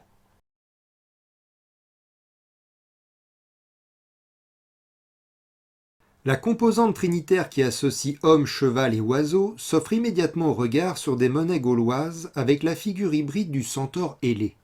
Souvent, comme on a vu, ce cheval-homme pourvu d'ailes piétine de ses sabots un humanoïde couché au sol. Aussi surprenant que cela puisse paraître, le centaure ailé a traversé les siècles sans prendre une ride. Sur le portail sud de l'église d'Aulnay de Saintonge, la créature triple subsiste de façon identique à ce qu'elle était sur les monnaies de la Gaule antique. Dans cette farandole féerique, le centaure ailé fait une ruade. Et le voisinage immédiat de ce cheval mythique confirme la pérennité du mythe gaulois. À gauche, avec sa queue de serpent, le dragon répond en écho à la créature à queue de serpent que piétine le cheval de Taranis. Et la sirène qui le suit, symbole aquatique, rappelle que ce piétinement pourrait symboliser le passage d'un cours d'eau. Sur le même portail sud, on trouve un groupe assez approchant sur le plan structurel. Le Sagittaire voisine avec une chouette, tandis qu'il braque de son arc un cervidé. Le centaure chasseur et la chouette couvrent à eux deux la composante homme-cheval-oiseau, mais en version plus nocturne. Le plus souvent, toutefois, c'est sous la forme de trois personnages distincts que se présente l'équipage homme-cheval-oiseau, qui paraît alors former un trio héroïque. Sur le ceinturon de Dijon, le trio est formé du cocher, de l'oiseau sur le bâton et des deux chevaux tirant le char. À Graville, le cavalier qui pourchasse le cervidé est associé à un oiseau géant juste derrière la croupe du cheval.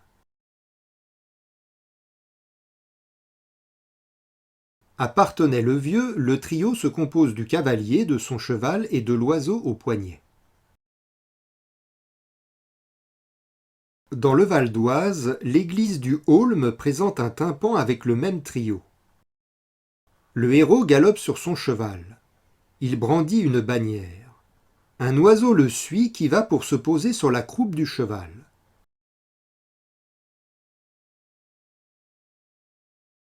L'oiseau qui vole juste au-dessus de la croupe du cheval a comme voyagé dans le temps.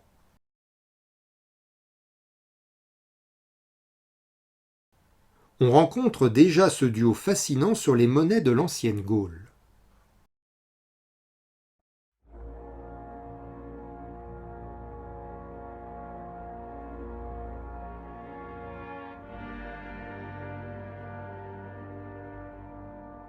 Quand l'oiseau est gigantesque, ne serait-il pas amené à soulever le cheval dans les airs?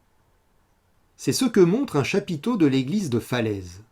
L'oiseau géant agrippe dans ses serres le cheval pour le soulever en l'air.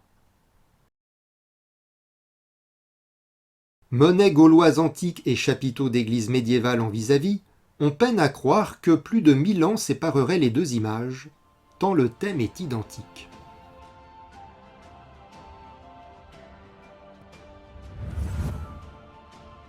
Une chanson de geste va éclaircir cette composante précise du cheval soulevé par l'oiseau géant. La chanson d'Apremont raconte la mythique bataille que Charlemagne aurait livrée en Italie contre les Sarrasins.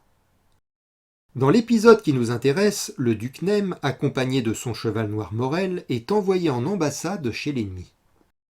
Pour mener à bien sa mission, il lui faut franchir un périlleux col en haute montagne. Ceinturé d'une nature hostile et neigeuse, l'équipage équestre va accomplir deux exploits.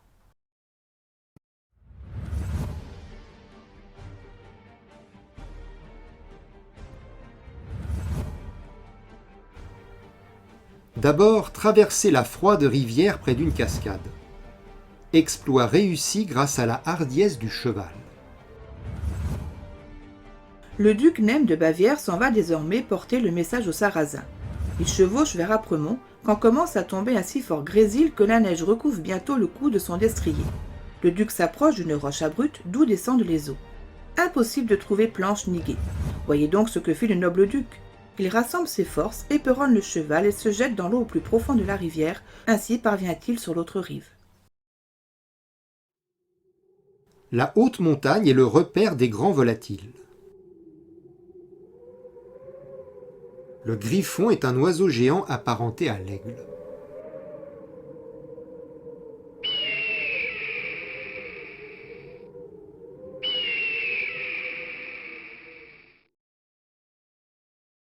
Maintes églises gauloises représentent le griffon, créature qui a l'avant d'un aigle et l'arrière d'un lion. Il est figuré de même en héraldique,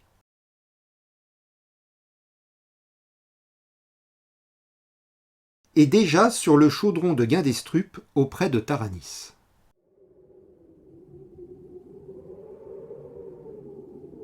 Dès qu'il aperçoit le cheval et son cavalier, le rapace fond sur l'intrus.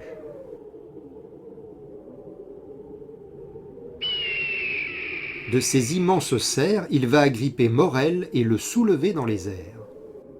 Nem devra trancher les griffes du griffon pour pouvoir atteindre le sommet de la montagne. Le griffon arrive en volant. Il saisit aussitôt Morel qui est sur le sable, il le lève à 3 pieds du sol puis le laisse violemment retomber, la tête tournée du côté où était la croupe. Pour s'en sortir, le duc extrait son épée au pommeau d'or et en frappe le griffon avec une telle vigueur qu'il lui coupe les 2 pieds à la fois. La patte est plus grosse qu'on ne croit. On mettrait dans la griffe des litres de vin. Nem la prend pour la montrer à Charlemagne. À force de grimper, le duc parvient au sommet d'Apremont. Ainsi la composante l'oiseau soulève le cheval se rencontre à la fois sur des monnaies gauloises, sur des chapiteaux d'église et dans la geste de Charlemagne. Quant à la composante le cheval piétine le monstre allongé au sol, elle offre des similitudes frappantes entre Taranis et ses survivances médiévales. Le cheval de Taranis piétine l'humanoïde à queue de serpent. De façon très similaire à Parthenay-le-Vieux, le cheval du cavalier piétine l'humanoïde au sol. Sur le ceinturon de Dijon, les chevaux du char piétinent l'humanoïde au sol. Quant au cheval de Nem, il ne piétine pas mais traverse la rivière enneigée. Il semble que l'ennemi chtonien piétiné par les sabots du cheval soit la figuration esthétique d'un thème bien précis, la traversée équestre du serpent d'eau qu'est la rivière. Hypothèse confirmée non seulement par l'exploit de Nem sur son cheval Morel, mais aussi par la monnaie parlante des Bituriges, où l'on voit le cheval en plein galop bondir au-dessus de la légende Abydos, que l'on traduit par le cheval de la rivière.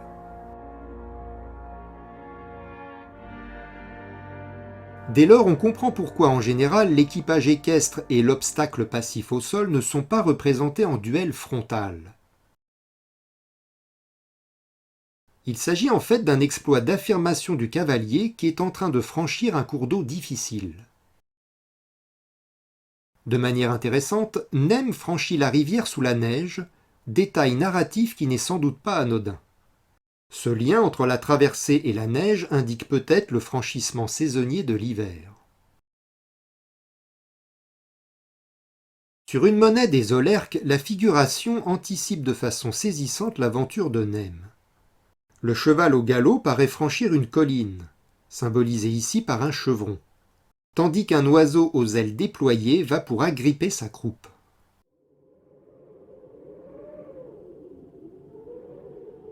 L'altitude de la scène joue aussi un rôle. Ainsi, pour Nem, la traversée de la rivière glacée coïncide avec l'arrivée au sommet d'Apremont. De même, pour Taranis, le piétinement de l'Anguipède coïncide avec le sommet de la colonne. La synthèse de toutes ces données mythiques se trouve peut-être sur le chaudron de Guindestrup. Une plaque présente 4 cavaliers. Ils galopent sur un arbre couché dont les racines sont côté cuveau géant à gauche et le sommet côté serpent et carnyx à droite. Le trio homme-cheval-oiseau se voit à droite sous la forme d'un cheval monté par un homme dont le casque est orné d'un oiseau. Notre cavalier arrive donc sur une hauteur, la cime de l'arbre, et il se retrouve face au serpent, tel Taranis sur sa colonne piétinant la créature serpentiforme, et Nem sur l'âpremont franchissant la rivière. Au temps de la Gaule tribale, maintes monnaies figure le cheval à visage d'homme, qui tire un char monté par un cocher. L'équipage passe alors sur une créature allongée au sol qui paraît lui faire obstacle. Sous l'Empire, romain ou gaulois, le dieu cavalier Taranis reprend cette thématique du haut de sa colonne. Son cheval piétine de ses sabots l'humanoïde en forme de serpent. L'homme-cheval et l'homme à cheval semblent donc parfois représenter le même personnage. Même si les termes sont plus ou moins interchangeables, il existe une différence entre le cheval à visage d'homme, qui a 4 membres, et le centaure proprement dit, qui dispose de 2 bras en plus, ce qui lui fait 6 membres. Des récits mythiques très différents les uns des autres devaient mettre en scène des centaures. Des épisodes évidemment sans rapport avec la Bible.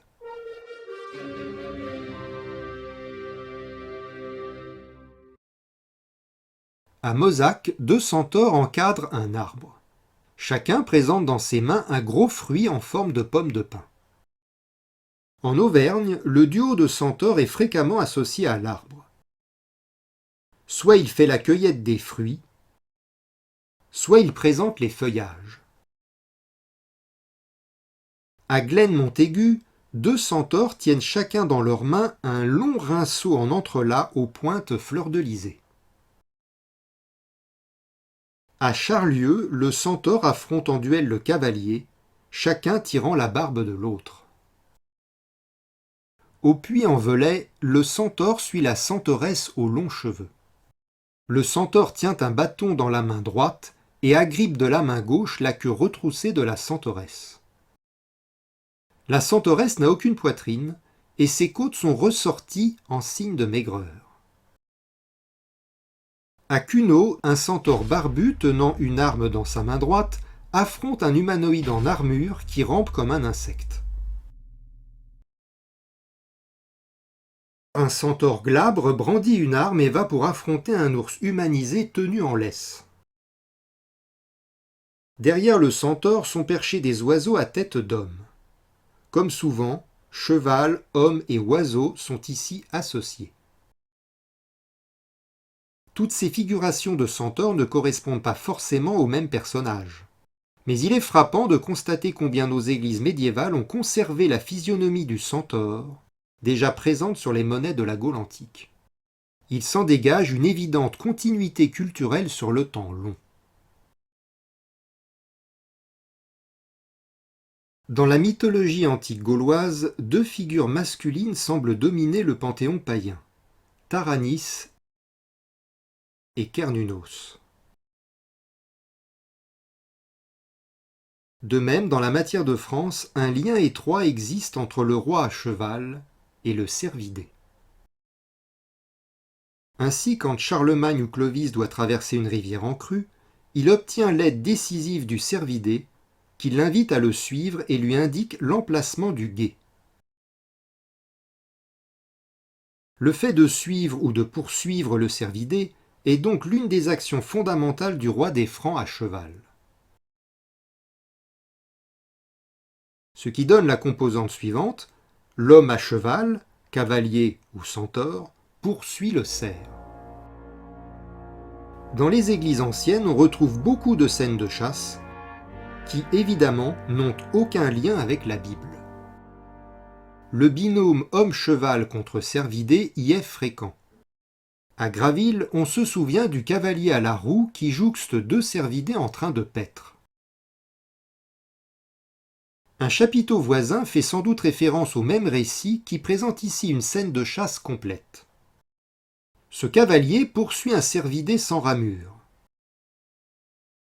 L'animal paraît déjà blessé, d'où ces jets qui jaillissent de son dos. Le cavalier est ici associé à un oiseau géant situé derrière lui. L'oiseau détourne sa tête en arrière tandis qu'il saisit d'une serre le tronc d'un arbre. À gauche, un chien se retourne vers la scène de chasse. On note que le chien et l'oiseau ont des attitudes symétriques. L'oiseau a le corps tourné vers la chasse mais détourne le visage. Le chien semble au contraire s'apprêter à répondre à l'appel. Cette poursuite du cervidé par un cavalier accompagné d'un oiseau et d'un chien est riche d'enseignements. La séquence trouve en effet un écho favorable dans les textes du Charlemagne légendaire, où les mêmes personnages, devenus parfois des humanoïdes, jouent un rôle identique. Le cerf est poursuivi par Charlemagne, qui trouve ainsi le gué pour traverser la Gironde. L'oiseau devient l'âme volante qui conseille le roi, tel saint Jacques qui, dans un songe, montre à Charlemagne la voie lactée. Quant au chien, il devient le héros de force. C'est sous la forme d'un chien que, dans un songe, Roland secourt Charlemagne. À l'abbaye de Saint-Benoît-sur-Loire, sous le porche, on reconnaît les mêmes personnages, hommes, cheval, chien, oiseau et cervidé, présentés ici avec une esthétique plus dynamique.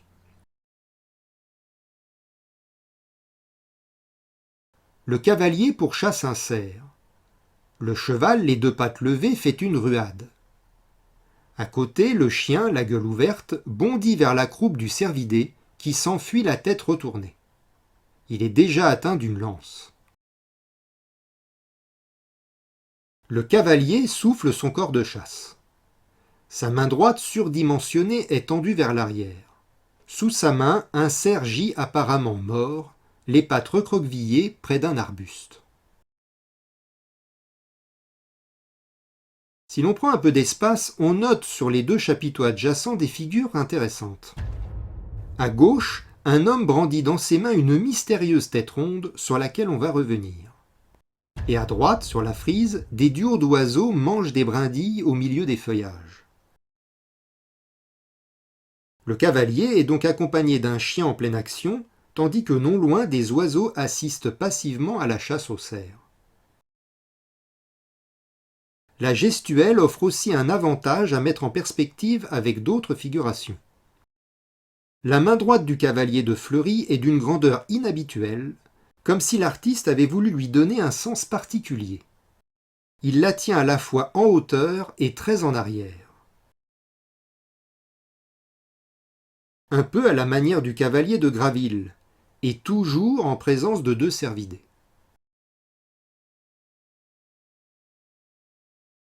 Et chaque main droite n'est pas isolée. Elle jouxte et surmonte soit la fameuse roue, à Graville, soit le cerf déjà mort, à Fleury. À Fleury, une sorte de tête roue se situe en arrière du cavalier. Dressé parmi les feuillages, un homme tient dans ses mains une tête coupée énorme et toute ronde qu'il offre au public comme un trophée.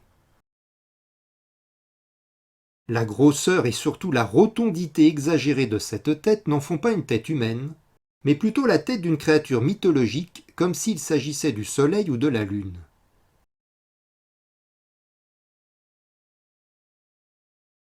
Ainsi, les deux abbayes ont représenté le même récit. Le cavalier est associé à deux cervidés, et sa main droite est tendue en arrière vers une roue.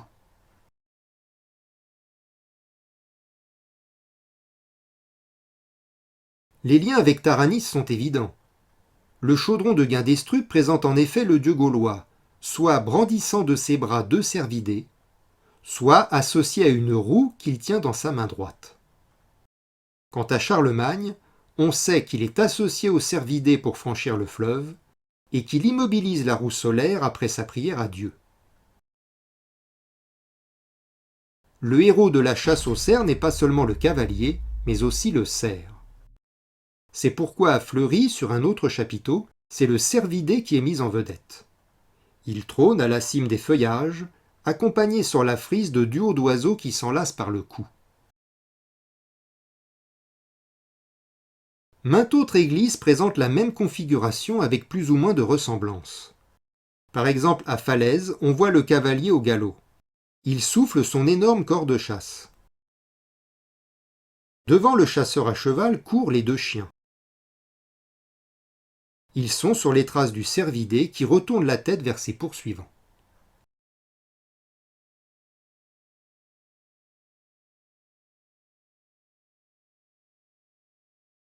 Fréquemment, à la place du cavalier sur son cheval, c'est le centaure qui pourchasse le cerf. Saint-Paris-le-Châtel est situé en Bourgogne, à 20 km au sud de Nevers. L'église de surface est quelconque, mais sa petite crypte est remarquable. À l'entrée de la crypte, le chapiteau de droite présente un sagittaire. Le centaure casqué brandit son arc et sa flèche. Au-dessus de la croupe du sagittaire se trouve une tortue. Derrière le sagittaire, il y a un sciapode, un unijambiste assis par terre qui remonte son immense pied par-dessus sa tête. Sciapode adossé à un appui végétal où est perchée une chouette.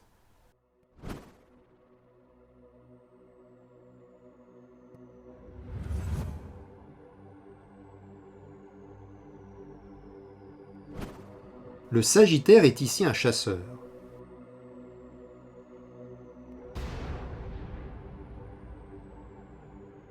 La flèche du sagittaire a déjà atteint le cerf à l'épaule droite. On en voit la pointe rejaillir. La patte blessée monte sur un appui qui ressemble à un tronc d'arbuste. Face au cerf, un acrobate fait une roue arrière de son corps, ses mains agrippant ses chevilles. On note que le pied de l'acrobate touche le même appui que la patte blessée du cerf. L'homme roux voisine avec la chouette.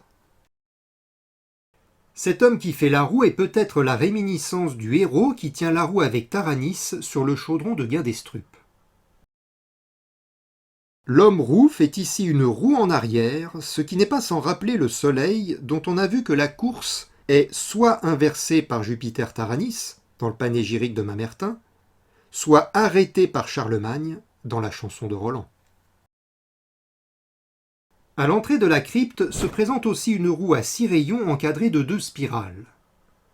Cette roue dominante est située en face du sagittaire. L'association homme-cheval et roue ramène à Taranis. Taranis qui est comme notre sagittaire un chasseur de cervidés. Le sagittaire chasseur est très fréquent dans nos églises celtiques. À Espalion, il a déjà atteint d'une flèche un quadrupède qui tente de fuir, et il arme une nouvelle flèche. Il porte ici un carquois à l'épaule.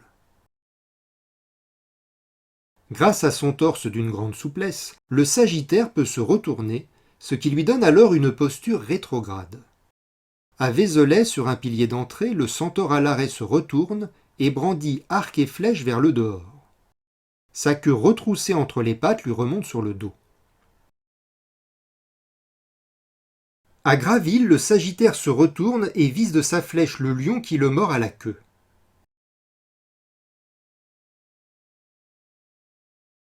À Melle, le sagittaire se retourne et vise de sa flèche le cervidé qui le suit.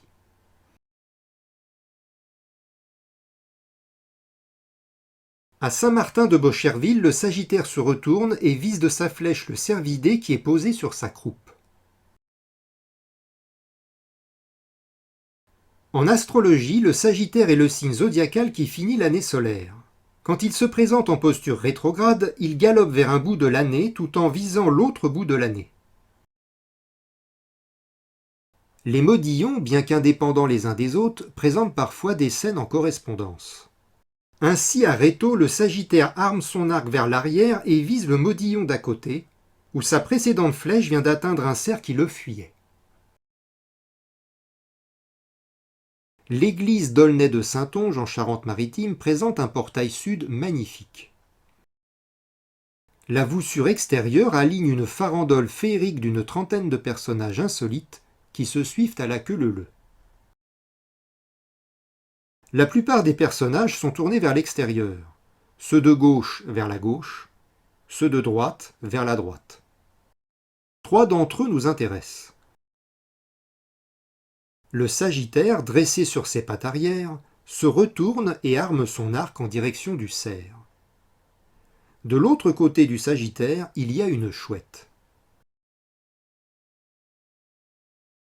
Sagittaire, cervidé et chouette composent un trio précis déjà vu sur un chapiteau de Saint-Paris-le-Châtel. Il existe donc une composante, le Sagittaire poursuit le cerf aux côtés d'une chouette. C'est la trinité homme-cheval-oiseau ici à la poursuite du cervidé.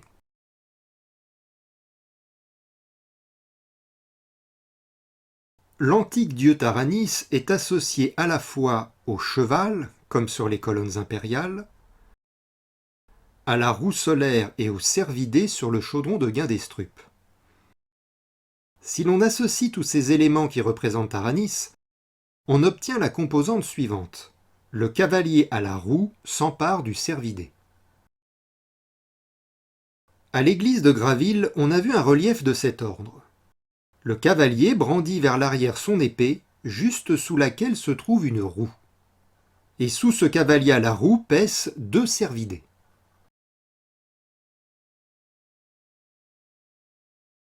À Saint-Martin de Bocherville, la roue est même dominante.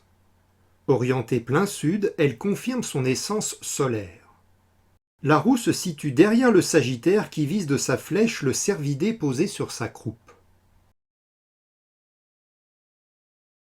À Saint-Benoît-sur-Loire, derrière la scène de chasse, apparaît au milieu des feuillages un homme qui porte dans ses mains une grosse et mystérieuse tête ronde en forme de roue.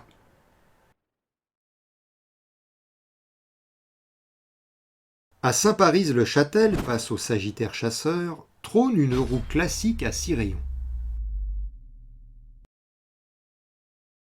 La roue, l'homme-cheval et le cerf forment clairement la base d'un récit païen celtique.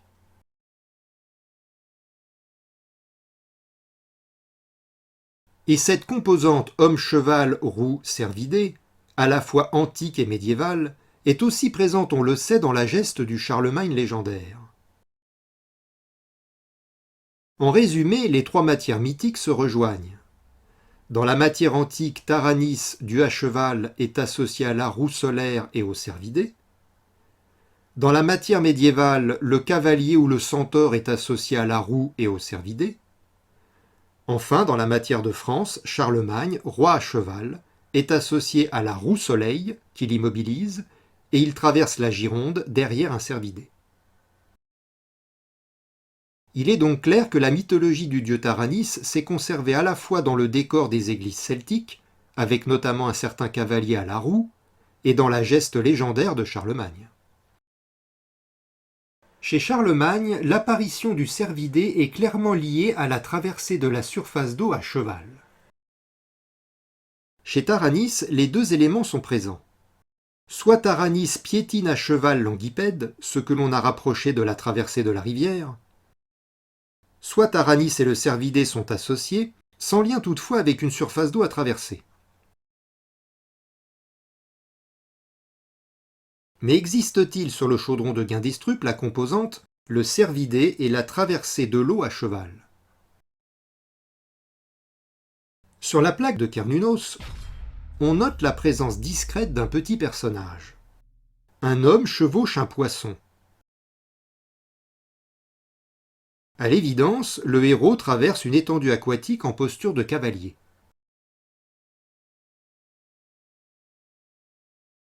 Cette plaque de Cernunnos associe donc les éléments suivants.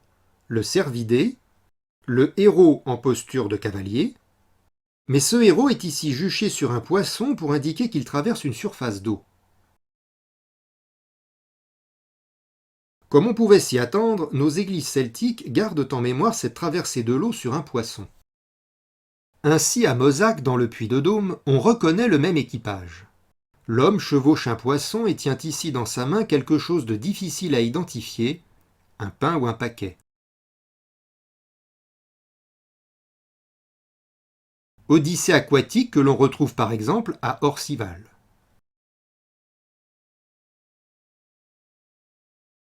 La ressemblance est frappante entre les deux cavaliers au poisson, ce qui soulève là encore la question de la datation de ces œuvres. Quelle distance temporelle sépare vraiment Mosaque du chaudron de Guindestrup? Structurellement, la chevauchée du poisson est l'équivalent du cheval piétinant une créature passive couchée au sol, comme on le voit à Parthenay-le-Vieux. Dans les deux cas, en effet, l'artiste a dû trouver une astuce esthétique pour figurer la traversée de l'eau à cheval. Soit par un cavalier qui piétine une créature passive couchée au sol, tel Taranis en colonne ou le cavalier de Parthenay-le-Vieux, soit par un homme à cheval sur un poisson, comme sur le chaudron de Guindestrup ou à Mosaque.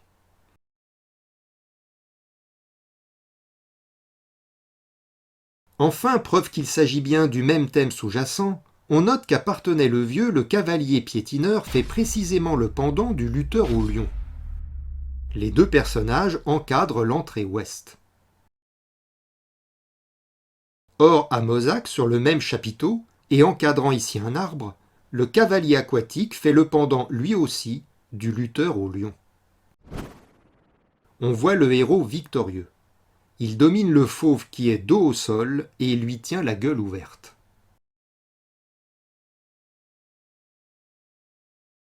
Quant au chaudron de Guindestrup, sur deux plaques, on reconnaît la même complémentarité. La traversée aquatique, à cheval sur un poisson, et la lutte à main nue contre un lion. La filiation culturelle saute aux yeux entre l'art celtique antique et l'art celtique des églises médiévales.